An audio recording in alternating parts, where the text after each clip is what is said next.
আসসালামু আলাইকুম। আজকে আমি তৈরি করে দেখাবো মাছের পাতলা ঝোল। তো এটা আমি ঝিঙে আর আলু দিয়ে তৈরি করব।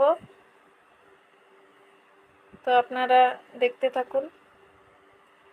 তো এই যে ফ্রাই প্যানে আমি তেল দিয়ে দিলাম। তেলে লবণ, হলুদ, মরিচ দিয়ে মেখে রাখা মাছগুলো দিয়ে দেব। মাছগুলো দিয়ে মাছটাকে একটু লাল লাল করে ভেজে নেব। তো এই যে আমি মাছগুলো দিয়ে দিলাম, মাছটাকে এখন উল্টে পাল্টে লাল লাল করে ভেজে নেব। এত বেশি ভাজা যাবে না। তো আমার ভিডিওটা সাবস্ক্রাইব করে দিবেন, লাইক দিয়ে আমার পাশে থাকবেন, শেয়ার করে দিবেন, কমেন্ট করে জানাবেন। তো এই যে আমি মাছগুলো ভেজে নিলাম। এখানে আমি ঝিঙে কেটে ধুয়ে রেখেছি, আলু সিদ্ধ করে ছিলে রেখেছি, ছোট আলু।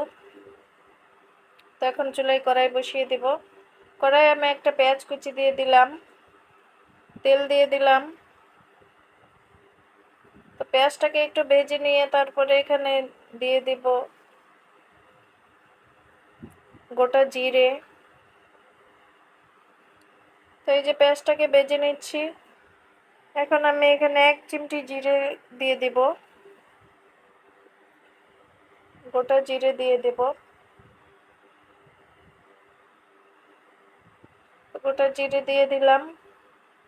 এখন এখানে দিয়ে দেব 1 চা চামচ রসুন বাটা, দিয়ে একটু নেড়ে চেড়ে 1.5 চা চামচ পেঁয়াজ বাটা দিয়ে দিব। 1.5 টেবিল চামচ পেঁয়াজ বাটা দিয়ে দেব। তো পেঁয়াজ রসুনটাকে তেলের সাথে ভেজে নেব। তারপরে আমি এখানে গুঁড়া মশলা দিয়ে দেব। হলুদ গুঁড়া দিয়ে দিলাম, মরিচ গুঁড়া দিব।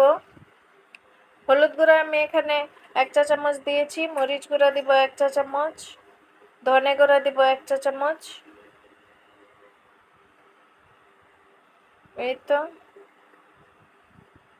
ধনে গুঁড়া 1 চা চামচ দিয়ে দিলাম। এখন এটাকে তেলের সাথে নেড়ে চেড়ে জিরার গুঁড়া দিয়ে দেব 1/2 চা চামচ, 1/2 চা চামচ জিরার গুঁড়া, লবণ স্বাদ মতো দিয়ে মশলাটাকে তেলের সাথে কষিয়ে নিতে হবে নেড়ে চেড়ে।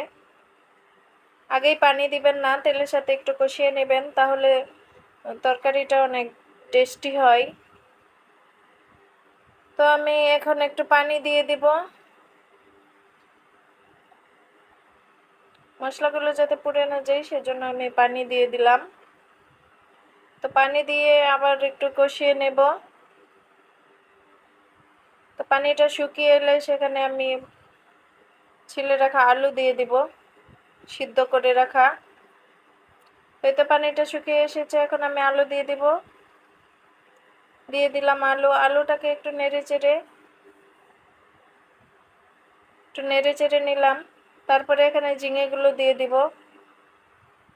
এই ঝোলটা এত টেস্টি হয়েছিল, এটা আপনারা ট্রাই করলে বুঝতে পারবেন।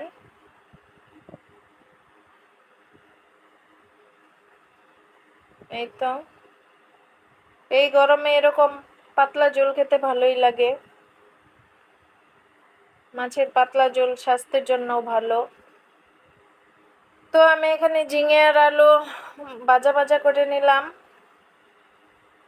আগেই পানি দিব না।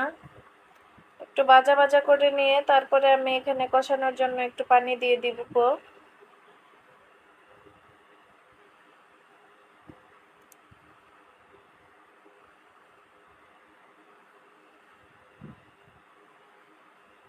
তো এই যে আমি এখানে পানি দিয়ে দিলাম। পানি দিয়ে এটাকে নেড়ে চেড়ে মিশিয়ে নিয়ে এটাকে 3-4 মিনিট কষিয়ে নেব।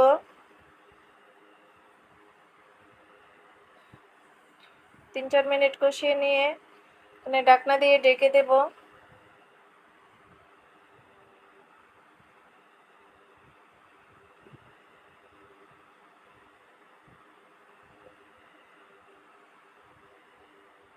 তো আমি এখানে ঝোলটা দিয়ে দিচ্ছি।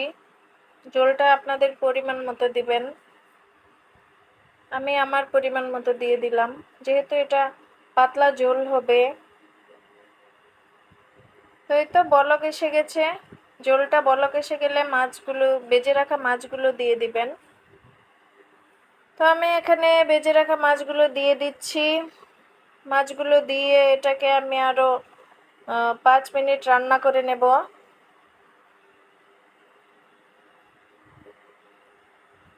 তো এই যে 5 মিনিট রান্না করার পর আবার ফিরে আসলাম।